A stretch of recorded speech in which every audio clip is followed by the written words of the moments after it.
श्री गुरु पद बंदन करूं मैं श्री हरि चरण चितधार। धर्मराज जी की शुभ कथा का करूं आज विस्तार।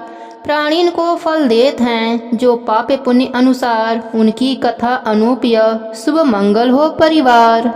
नमस्कार दोस्तों, आज मैं आपको धर्मराज जी की संपूर्ण कथा आरती सहित सुनाने जा रही हूँ। प्रेम से बोलिए धर्मराज जी की जय हो। एक समय नैमी सारण तीर्थ में सैनक आदि 88,000 ऋषिगण इकट्ठे होकर सबकी भलाई के लिए विचार कर रहे थे कि श्री सूत जी महाराज भी वहाँ पधारे। श्री सूत जी महाराज को आते देखकर सारे ऋषिगण आदर से उठ खड़े हुए तथा उन्हें बड़े ही सत्कार के साथ लाकर सबसे ऊंचे आसन पर बैठाया। इसके पश्चात उनसे कई प्रकार की जन कल्याण की बातें पूछने लगे। श्री सैनक ऋषि बोले, हे सूत जी महाराज, कृपया करके आज आप हमें भी धर्मराज जी की कथा तथा साथ ही उनकी विधि विधान और महात्म्य भी कहिए और बताइए कि इस कथा को कहने सुनने से क्या लाभ मिलता है। यह सुनकर श्री सूत जी बोले, हे ऋषियों, आपने जो जन कल्याण की भावना से यह बात मुझसे पूछी है, यह कलयुग में बहुत ही फलदायी है।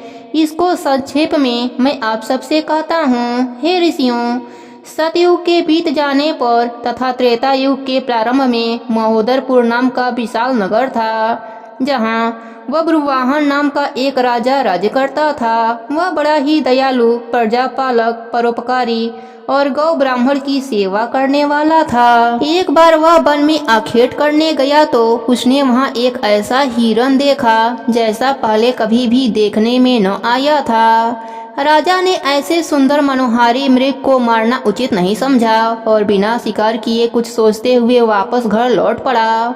मार्ग में उसे एक ब्राह्मण कन्या मिली जो ईश्वर की आराधना में लीन थी। उसे देखकर राजा रुक गया और उससे पूछने लगा, हे कन्या, तो इस प्रकार अकेली इस वन में आराधना क्यों कर रही हो? तो वह बोली, हे महाराज, मैं सुयोग्य वर तथा सुख की प्राप्ति के लिए ऐसा कर रही हूँ। राजा ने उसका मनोरथ जानकर ईश्वरी प्रेरणा से हरिदास नाम के एक महाविद्वान ब्राह्मण के साथ उसका विवाह करा दिया और खूब धन संपदा देकर उसे विदा किया।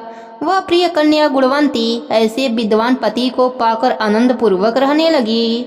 हरिदास ने भी गुणवंती को सभी देवताओं की आराधना तथा भक्ति के मार्ग बतलाए, पर एक धर्मराज जी की आराधना एवं भक्ति का मार्ग नहीं बतलाया। वह गुणवंती विष्णु भगवान की परम भक्त थी, साथ ही पतिव्रता भी थी। उसने सभी देवताओं के व्रत किए पर धर्मराज जी की सेवा कभी नहीं करी। वह बड़ा ही श्रद्धा से एकादशी का व्रत करती हुई अपने शक्ति के अनुसार दान करती रहती थी, साथ ही अतिथि सेवा से कभी भी विमुख नहीं हुई। इसी प्रकार धर्मपरायण व्रत अवस्था में वह मृत्यु को प्राप्त हुई। धर्म के प्रभाव से यमदूत उसे आदर पूर्वक धर्मनगरी ले गए। वहां पहुंचने के बाद चित्रगुप्त जी उसके पूर्व जन्म के की गई पाप पुण्य का लेखा जोखा पढ़कर सुनाया।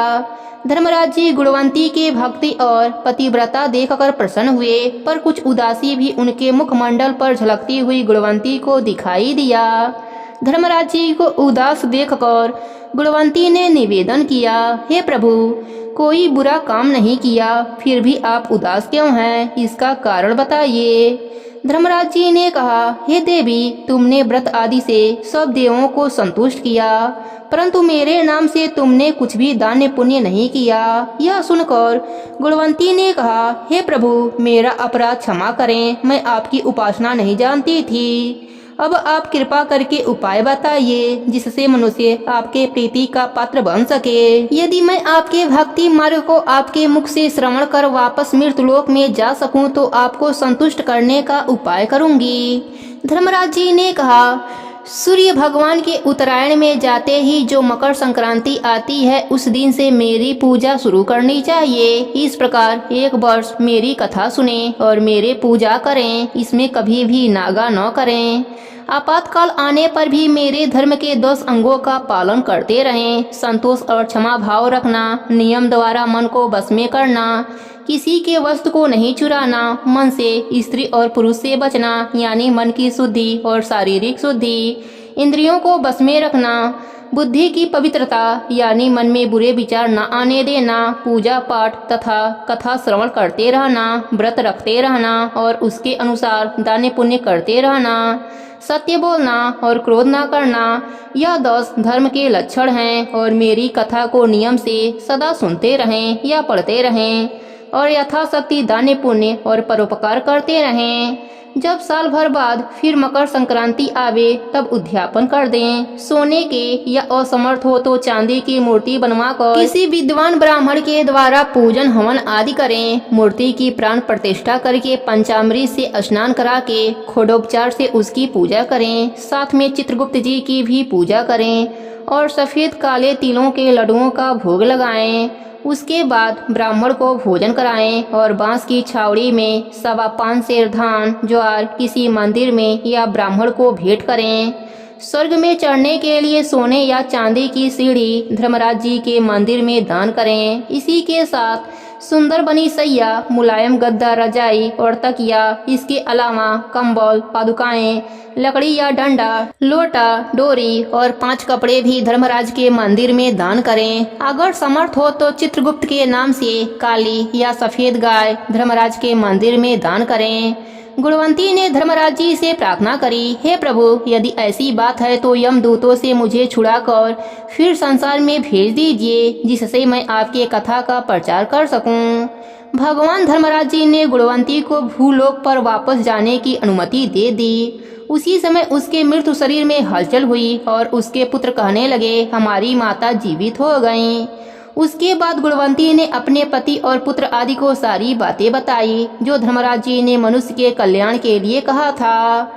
गुणवंती ने मकर संक्रांति से विधिवत धर्मराज जी की पूजा करी और कथा आरंभ कर दी। साथ ही दान पुण्य कर्म आदि भी करने लगी। इस प्रकार गुणवंती साल भर कथा सुनकर धर्मराज जी के 10 अंगों का पालन करके पुनः मृत्यु उपरांत वापस स्वर्गलोक में गई। तब देवताओं ने गुणवंती का आदर किया और सदा स्वर्ग के भोगों को भोगो ऐसा आशीर्वाद दिया। इतना कहकर सूत जी बोले, हे ऋषियों, जिस घर में स्त्रियां इस व्रत को धारण करती हैं और इस कथा को कहती हैं, उस घर में सभी प्राणी धर्मराज जी के दरबार में निर्भयता के साथ जाते हैं। उन्हें धर्मराज जी के दूत रास्ते में कुछ भी कष्ट नहीं देते तथा धर्मराज जी भी प्रेम पूर्वक उसका लेखा जोखा लेते हैं तथा पापों के क्षय का उपाय भी बताते हैं। अतः जो भी इस कथा को विधि पूर्वक कहता या सुनता है, उन्हें मृत्यु काल में धर्मराज जी के दूत कष्ट नहीं पहुंचाते और उन्हें गरुड़ पुराण में बतलाए हुए धर्मराज जी की पुरी के मार्ग में जाने से भी कष्ट नहीं होता। इस तरह के प्राणी सहज ही स्वर्गलोक को जाते हैं, इसमें कोई भी संदेह नहीं। धर्मराज जी की यह कथा पढ़े सुने चितलाए, दोनों लोग आनंद मिले, सुख संपत्ति भव पाए। कथा विसर्जन होत है, अपने भीतर के पट खोलो, एक बार सब सुनने वाले धर्मराज जी की जय बोलो। प्रेम से बोलिए धर्मराज जी की जय हो। अब सुनते हैं धर्मराज चालीसा। प्रेम से बोलिए धर्मराज जी की जय हो। ओम यम धर्मराज मृत्यु अंतक वैवस्त काल सर्वभूत क्षय औदुम्बर दग्ध नील परमेष्टि वृकोदर चित्र और चित्रगुप्त, इन 14 नामों से पुकारे जाने वाले भगवान धर्मराज जी को नमस्कार है, जिनका मुख दाढ़ों के कारण विकराल प्रतीत होता है और टेढ़ी भौहों से युक्त आंखें क्रूरता पूर्वक जान पड़ती है, जिसके शरीर में ऊपर की ओर उठे हुए बड़े बड़े रोम हैं तथा ओठ भी बहुत लंबे दिखाई देते हैं। ऐसे आप धर्मराज जी को नमस्कार है। आपके अनेक भुजाएं हैं, अनंत नख है तथा कंजगिरी के समान काला शरीर और भयंकर रूप है। आपको नमस्कार है।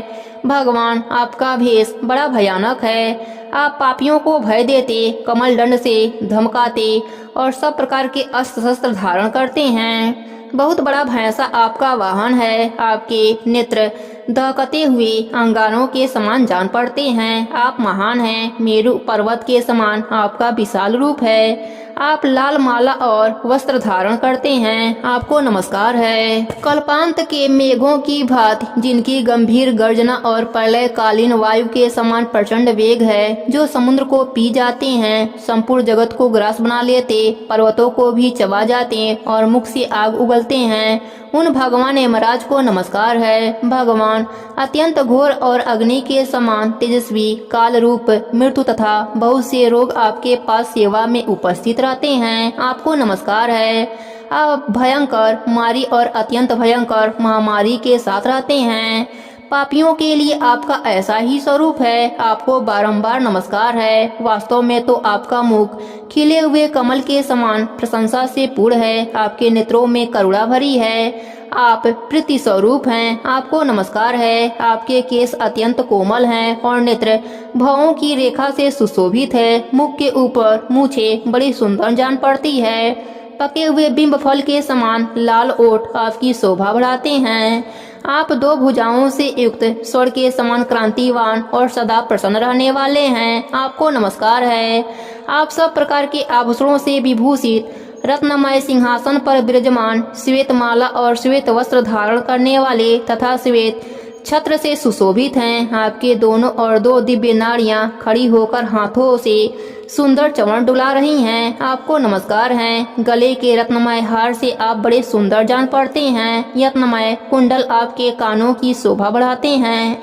आपके हार और भुजबंद भी रत्न से ही हैं तथा आपके किरीट में नाना प्रकार के रत्न जड़े हुए हैं।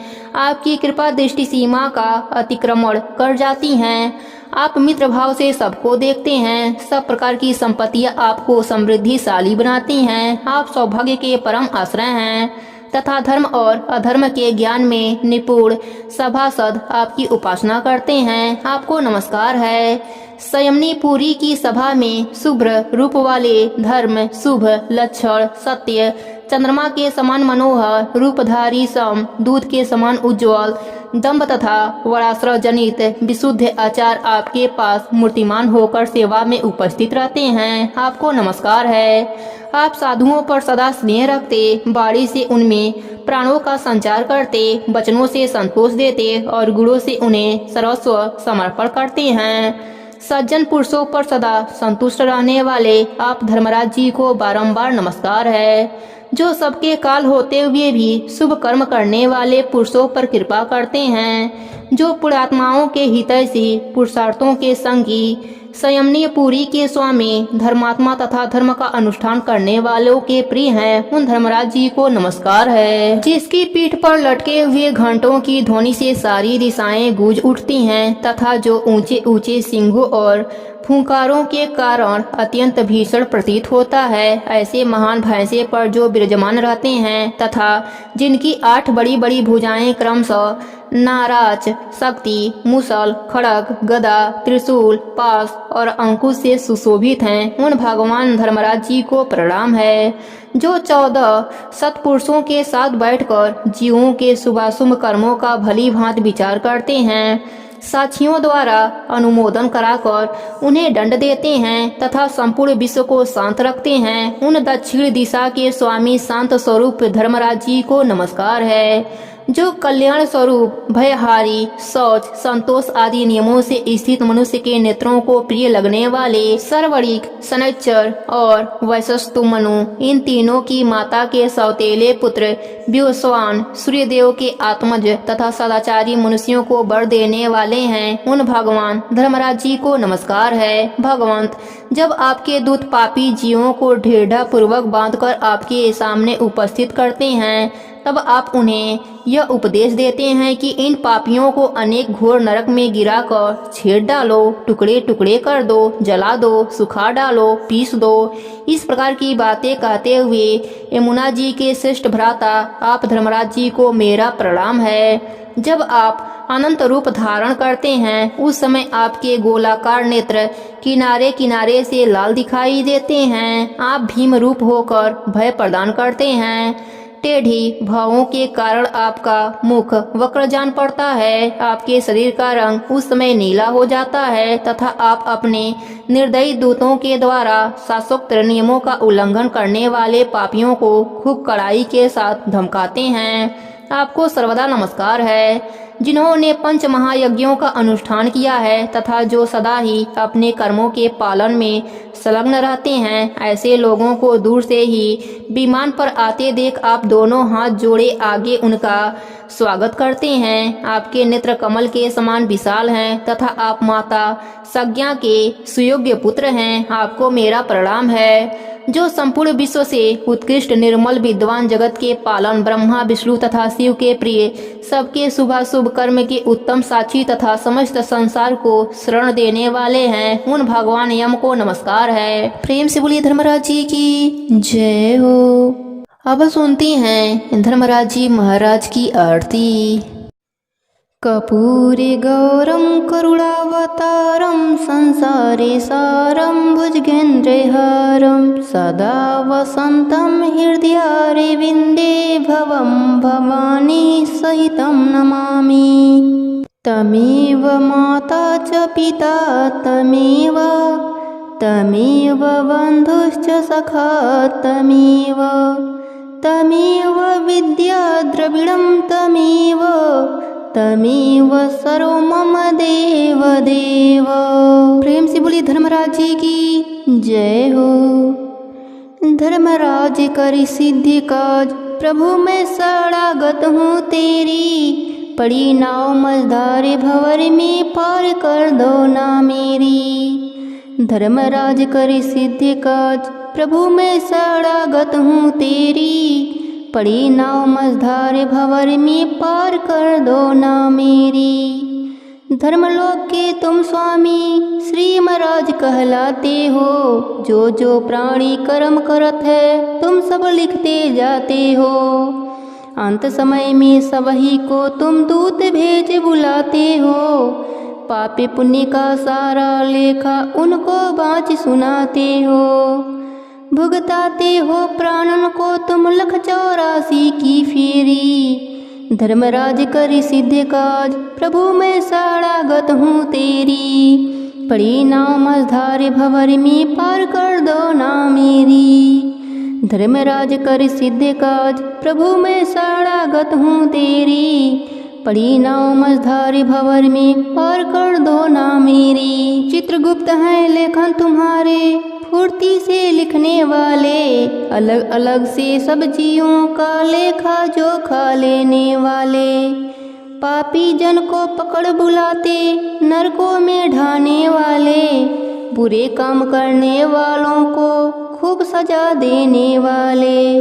कोई नहीं बच पाता, न्याय नीति ऐसी तेरी। धर्मराज करि सिद्ध काज, प्रभु मैं शरणागत हूँ तेरी। पड़ी नाव मझधारे भंवर में, पार कर दो ना मेरी। धर्मराज करि सिद्ध काज, प्रभु मैं शरणागत हूँ तेरी। पड़ी नाव मझधारे भंवर में, पार कर दो ना मेरी।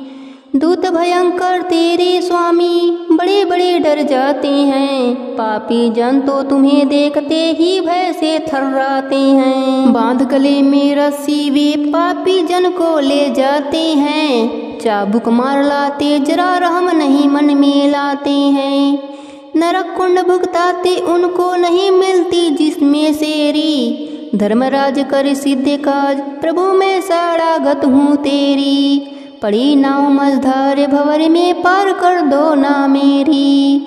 धर्मराज करि सिद्ध काज, प्रभु मैं शरणागत हूँ तेरी। पड़ी नाव मझधारे भंवर में, पार कर दो ना मेरी। धर्मी जन को धर्मराज तुम खुद ही लेने आते हो। सादर ले जाकर उनको तुम स्वर्ग धाम पहुँचाते हो। जो जन पाप करत से डर कर तेरी भक्ति करते हैं, नर की यातना कभी ना करते, भव सागर से तर जाते हैं। हम सब पर भी कृपा कीजिए, जपते हैं हम सब आपकी माला। धर्मराज जी कर सिद्ध काज, प्रभु मैं शरणागत हूँ तेरी। पड़ी नाव मझधारे भंवर में, पार कर दो ना मेरी। धर्मराज कर सिद्ध काज, प्रभु मैं शरणागत हूँ तेरी। पड़ी नाव मझधारे भंवर में, पार कर दो ना मेरी। प्रेम से बोलिए धर्मराज जी की जय हो, चित्रगुप्त जी की जय हो।